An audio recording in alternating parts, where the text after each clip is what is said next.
A reading from the beginning of the book of Genesis. In the beginning, when God created the heavens and the earth was a formless wasteland, and darkness covered the abyss, while a mighty wind swept over the waters. Then God said, "Let there be light," and there was light. God saw how good the light was. God then separated the light from the darkness. God called the light day, and the darkness he called night. Thus evening came, and morning followed the first day. Then God said, Let there be a dome in the middle of the waters, to separate one body of water from the other. And so it happened. God made the dome, and it separated the waters above the dome from the water below it. God called the dome the sky. Evening came, and morning followed the second day. Then God said, Let the water under the sky be gathered into a single basin, so that the dry land may appear. And so it happened. The water under the sky was gathered into its basin, and the dry land appeared. God called the dry land the earth, and the basin of the water he called the sea. God saw how good it was.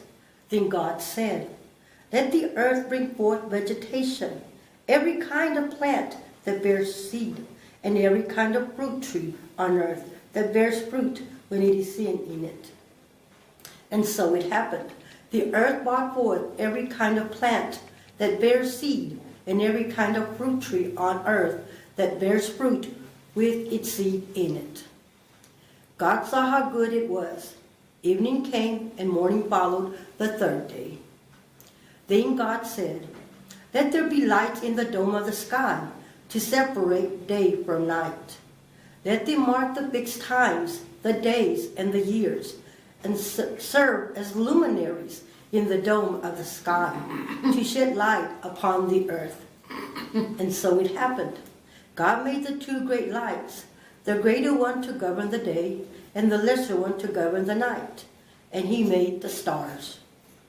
God set them in the dome of the sky to shed light upon the earth, to govern the day and the night, to separate the light from the darkness.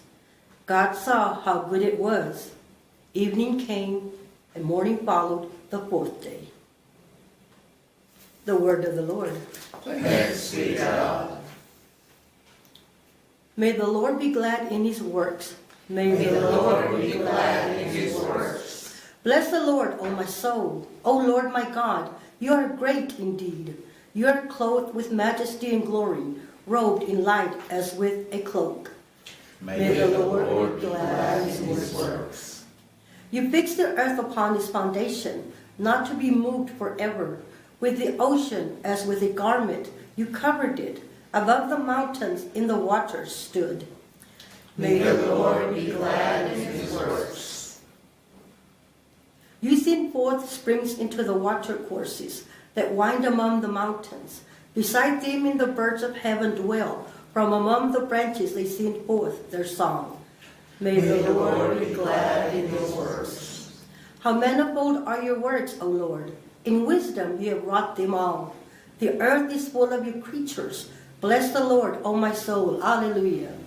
May the Lord be glad in his works. Alleluia, alleluia, alleluia. Alleluia, alleluia, alleluia. Jesus preached the gospel of the kingdom and cure every disease among the people. Alleluia, alleluia, alleluia. Alleluia, alleluia, alleluia. The Lord be with you. And with your spirit. Our reading from the Holy Gospel according to Mark. Glory to you, Lord. After making the crossing to the other side of the sea, Jesus and his disciples came to land at Gennesaret and tied up there. As they were leaving the boat, people immediately recognized him. They scurried about the surrounding country and began to bring in the sick and mats to wherever they heard he was.